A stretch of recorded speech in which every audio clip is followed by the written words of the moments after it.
Sometimes people would come to me and ask about specific books. I would first look for the book on the computer and then go to the shelves. I really like working in the library. It is a relaxed environment that is conducive to contemplation, although reading is by far the most preferred activity. I assure you, I do not cheat. This statement was followed by another slap. At least you are no longer deceiving me. I pulled myself together, pushed away the memories of the previous night. For some reason, my husband Andrew thinks I flirt with everyone in this place. How can I explain to him that the library is frequented by retirees and students who just immerse themselves in books until closing time? There's no one to flirt with. Alice, are you here? I lifted my head from the counter and froze in amazement. Brian? Yeah, I work here. Meeting my neighbor at my workplace was certainly unexpected. Brian, who was slightly older than me and more attractive than Andrew, always greeted me warmly. On a rainy day, he even offered me a ride to work.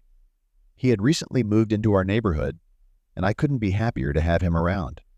Brian is incredibly attentive, helping me with my bags, holding the heavy driveway door, and showing genuine concern for my well-being.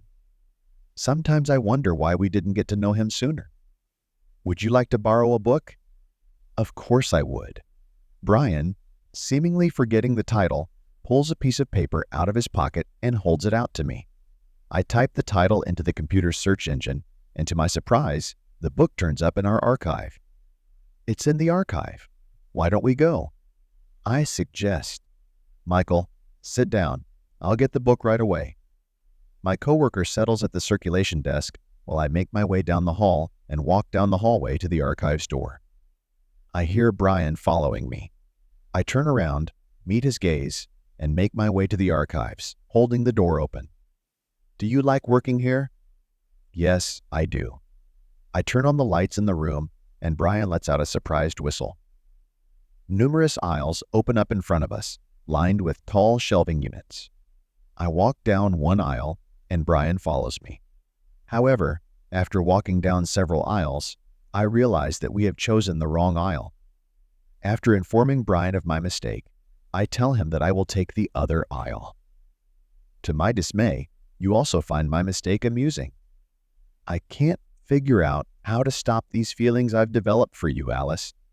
As I freeze in place, a book catches my eye. I pull it off the shelf to examine the title, but find that it has been erased from the spine. Turning back to Brian, I notice his gaze is fixed on my lips. Are you serious now? I ask. He replies, yes. The more often our paths cross, the harder it is for me not to think about you. I sigh deeply, returning the book to its original place on the shelf. By coincidence, we end up in a dimly lit archive together. We give in to our desires, and we both enjoy the experience immensely. If my husband were to find out about our affair, I would undoubtedly face serious consequences. However, I am confident that our neighbor will remain prudent.